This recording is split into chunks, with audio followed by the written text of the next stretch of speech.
Hi guys, welcome to my notebook. Today's topic is the function of tenses. First of all అసలు tense అంటే ఏంటో తెలుసుకునే ముందు suppose ఒక ఇంగ్లీష్ సెంటెన్స్ తీసుకుంటే ఆ సెంటెన్స్ అన్నది 3 ఇంపార్టెంట్ పార్ట్స్తో ఫ్రేమ్ అయి ఉంటుంది.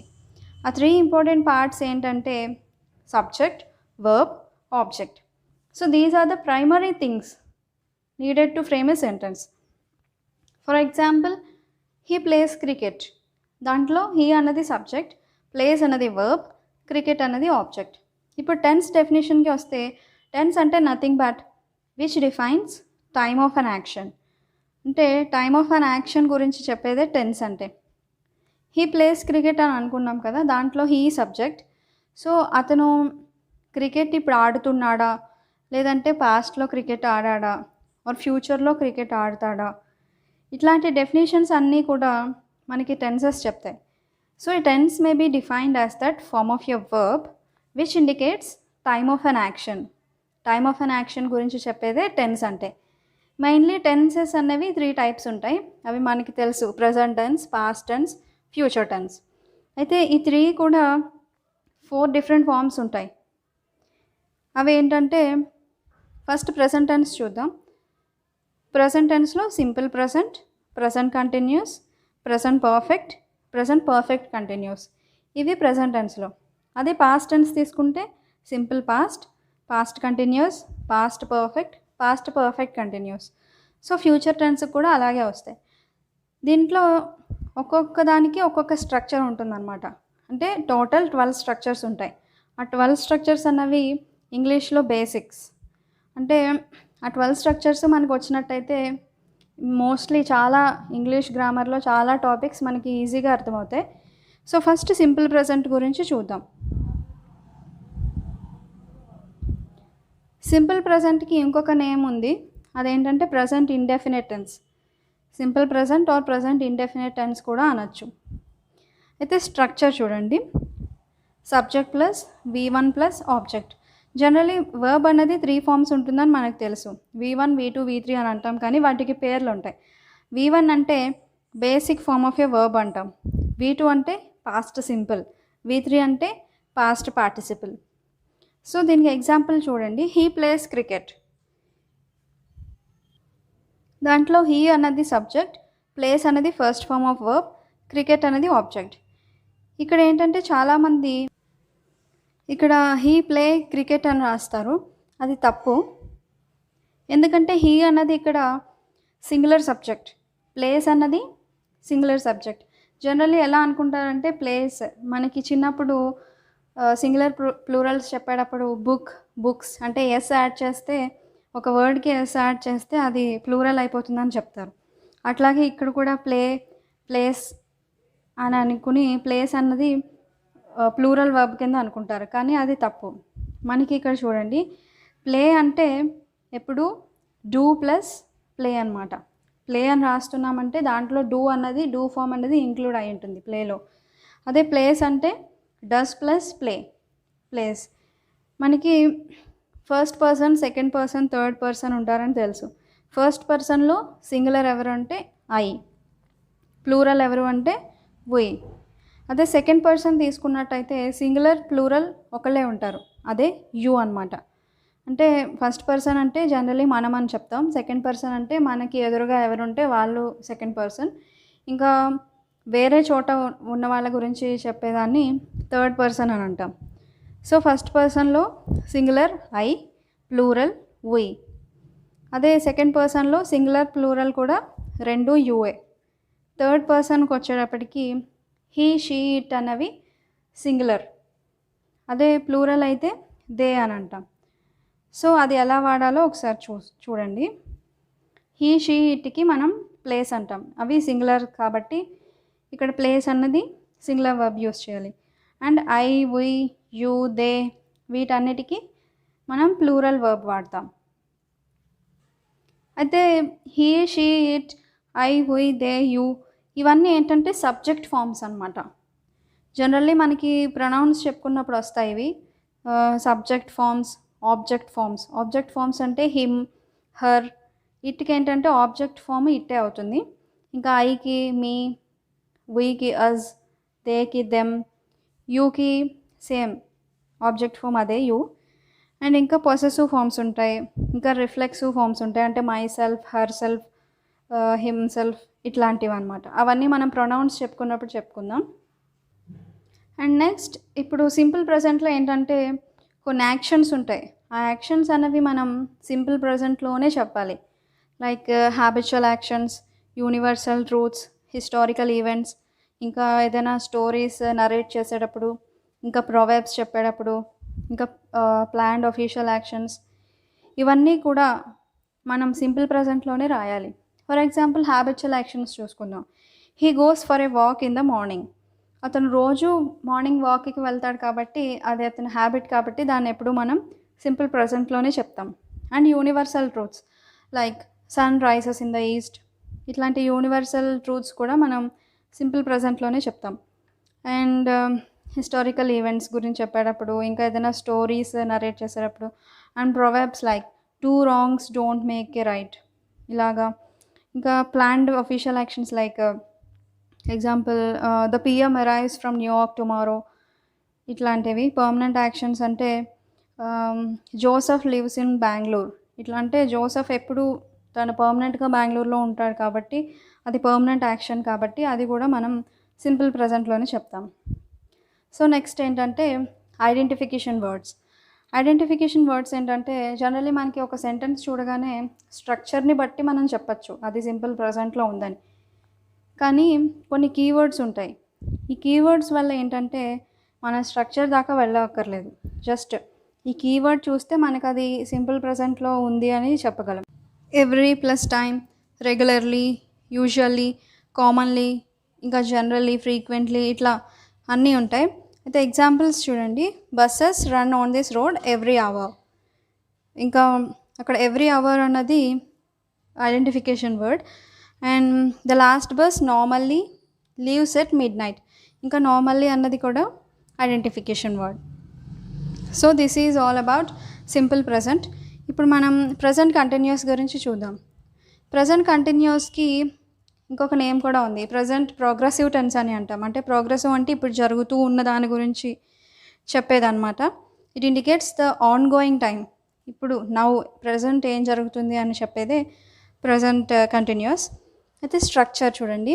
Subject plus am are is are plus ing form plus object.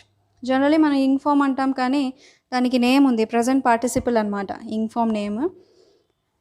So subject plus am are is are plus present participle plus object. అయితే ఎగ్జాంపుల్ చూడండి. 4 teams are playing in this match. So 4 teams అన్నది subject, are playing present participle and object. So present కంటిన్యూస్కి కూడా కొన్ని identification words ఉంటాయి. అవి ఏంటంటే now, at present, look, see, listen, don't disturb, don't shout, nowadays, these days, ఇవన్నీ కూడా identification words. అయితే ఎగ్జాంపుల్ తీసుకుంటే don't disturb, children are reading. So అట్లా చెప్పచ్చు ఎగ్జాంపుల్. అయితే ప్రజెంట్ కంటిన్యూస్ కూడా ఏదైనా ఫ్యూచర్లో కన్ఫామ్గా చేస్తాము అన్న యాక్షన్ని కూడా మనం ప్రజెంట్ కంటిన్యూస్లో చెప్పచ్చు. ఎట్లా అంటే I'm going to the cinema tomorrow, ఇంకా she is coming next week. So డెఫినెట్గా జరుగుతుంది అన్న ఫ్యూచర్ యాక్షన్ని కూడా మనం ప్రజెంట్ కంటిన్యూస్లో చెప్పచ్చు. అండ్ ఇక్కడ కొన్ని వర్బ్స్ గురించి నేర్చుకుందాం. మనం ఇప్పటి వరకు ప్రజెంట్ కంటిన్యూస్లో ఏంటంటే మనం ప్రోగ్రెసివ్ వర్బ్స్ చూస్తాం. ప్రోగ్రెసివ్ వర్బ్స్ అంటే నథింగ్ బట్ మనం వర్బ్ని ప్రజెంట్ పార్టిసిపుల్లో రాసేదే, లైక్ ఇంగ్ ఫామ్ని యాడ్ చేస్తాం కదా, అవే ప్రోగ్రెసివ్ వర్బ్స్ అనమాట. ప్రోగ్రెసివ్ యాక్షన్, ప్లేయింగ్, ఈటింగ్, ఇంకా అవన్నీ కూడా ప్రోగ్రెసివ్ యాక్షన్స్. అయితే కొన్ని వర్బ్స్ ఉన్నాయి. ఆ వర్బ్స్ ఏంటంటే కొన్ని చోట్ల మనం వాటిని ప్రోగ్రెసివ్ యాక్షన్లో చెప్పలేం. అట్లాంటి వర్బ్స్ని స్టాటివ్ వర్బ్స్ అంటాం. ఆ వర్బ్స్ ఏంటో చూద్దాం. వర్బ్స్ ఆఫ్ పర్సెప్షన్, దాంట్లో మనకి see, taste, smell, hear, prefer, please, ఇవన్నీ కూడా కొన్ని చోట్ల మనం ప్రోగ్రెసివ్ యాక్షన్లో రాయలేమన్నమాట. And verbs of thinking process like think, know, mean, mind, And verbs of showing possession: own, have, belong, comprise, possess, contain. ఇవన్నీ verbs of possession అన్నమాట. And verbs of state of mind: believe, like, love, want, wish, desire, hate. ఇవన్నీ కూడా verbs of state of mind. And last verbs in general like look, seem, appear. ఇవన్నీ కూడా verbs in general. So ఈ verbsని మనం progressive యాక్షన్లో కొన్ని చోట్ల రాయలేం. Example చూద్దాం. He is owning A car. అది తప్పు. ఓనింగ్ అన్నది మనం ఇక్కడ అంటే ఓన్ అన్న వర్బ్ని మనం ప్రోగ్రెసివ్ వర్బ్లో రాయలేము ఇక్కడ ఈ సెంటెన్స్లో. Just he owns a car అని అంటాం. And I'm not meaning this, అది కూడా అనం. ఐ డోంట్ మీన్ దిస్ అంటాం. The book is containing good subject, అది కూడా తప్పు. The book contains good subject. And then this house is belonging to me, అది కూడా తప్పు. This house belongs to me. ఇప్పుడు ఒకసారి డిఫరెన్స్ చూద్దాం స్టార్టివ్ వర్బ్స్కి ప్రోగ్రెసివ్ వర్బ్స్కి. అంటే ఇక్కడ ఏంటంటే సిట్యుయేషన్ని బట్టి ఆ వర్డ్స్ అన్నవి స్టాటివ్లోనే ఉండిపోతాయి, ప్రోగ్రెసివ్లో రాయలేం. బట్ సిట్యుయేషన్ మారితే వాటిని మనం రాయగలం. చూడండి, ద రోజ్ స్మెల్స్ స్వీట్ అంటాం. అంటే జనరలీ ఇట్ స్మెల్స్ స్వీట్ కాబట్టి అది మనం స్టాటివ్లోనే రాస్తాం, స్టాటివ్లోనే రాయాలి కూడా. అదే she is smelling a black rose, ఇక్కడ ఏంటంటే ఆమె బ్లాక్ రోజ్ స్మెల్ చూస్తుంది అని చెప్పడానికి she is smelling a black rose అంటాం. ఇక్కడ మళ్ళీ మనం ప్రోగ్రెసివ్లో రాయొచ్చు. Next, I think they have a car.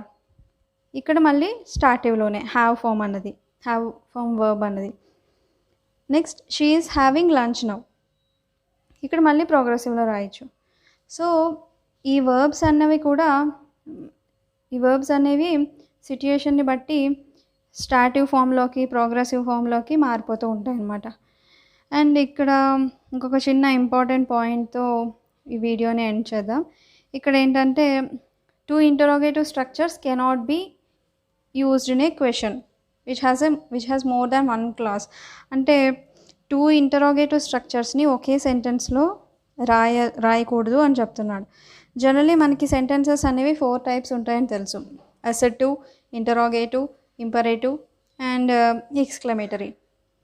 ఇవి మన వాయిస్ చెప్పుకునేటప్పుడు వస్తాయి, అప్పుడు నేను క్లియర్గా ఎక్స్ప్లెయిన్ చేస్తాను. బట్ ఇక్కడ మన ఇంటరోగేటివ్ స్ట్రక్చర్ గురించి వచ్చింది కాబట్టి జస్ట్ ఇంటరోగేటివ్ స్ట్రక్చర్ అంటే ఏంటో పైన చూద్దాం. ఏదైనా సెంటెన్స్ అన్నది WH వర్డ్తో అంటే వై, వేర్, వెన్, హౌ ఇట్లా బిగిన్ అయ్యింది అనుకోండి, ఆర్ హెల్పింగ్ వర్బ్తో బిగిన్ అయింది అనుకోండి, అంటే కెన్, ఆర్, ఈజ్, యామ్ ఇట్లాంటి హెల్పింగ్ వర్బ్స్తో బిగిన్ అయ్యి క్వశ్చన్ మార్క్తో ఎండ్ అయితే అట్లాంటి సెంటెన్సెస్ అన్నీ కూడా ఇంటరోగేటివ్ సెంటెన్సెస్ అంటాం. బట్ WH వర్డ్తో బిగిన్ అయ్యి దాని వెంటనే హెల్పింగ్ వర్బ్ ఉండాలి మళ్ళీ, అప్పుడే అది క్వశ్చన్ ఫామ్ అవుతుంది. అంటే ఇప్పుడు suppose what are you doing అన్నది క్వశ్చన్ అనుకోండి, వాట్ అనేది ఇక్కడ WH word or question form of a word అనమాట. దాని తర్వాత ఆర్, హెల్పింగ్ వర్బ్ కంపల్సరీ ఉండాలి. ఒకవేళ హెల్పింగ్ వర్బ్ లేకపోతే అది క్వశ్చన్ ఫామ్ అవ్వదు. జనరలీ మాట్లాడేటప్పుడు కానీ ఎప్పుడైనా చాలామంది వాట్ దే ఆర్ డూయింగ్ అని చాలా నార్మల్గా అనేస్తారు, బట్ అది క్వశ్చన్ ఫామ్ అవ్వదు. క్వశ్చన్ అడగాలి అని అనుకుంటే మీరు కంపల్సరీ వాట్ తర్వాత మీరు హెల్పింగ్ వర్బ్ ఉండాలి. హెల్పింగ్ వర్బ్ ఉంటేనే అది క్వశ్చన్ ఫామ్ అవుతుంది. వాట్ తర్వాత మళ్ళీ మీరు సబ్జెక్ట్ పెట్టారనుకోండి, అది క్వశ్చన్ ఫామ్ అవ్వదు, అది క్వశ్చన్ కాదనమాట. సో ఇక్కడ ఎగ్జాంపుల్ చూడండి, టూ ఇంటరోగేటివ్ స్ట్రక్చర్స్ అనేవి ఒకే సెంటెన్స్లో ఉండకూడదు అని అంటున్నాడు.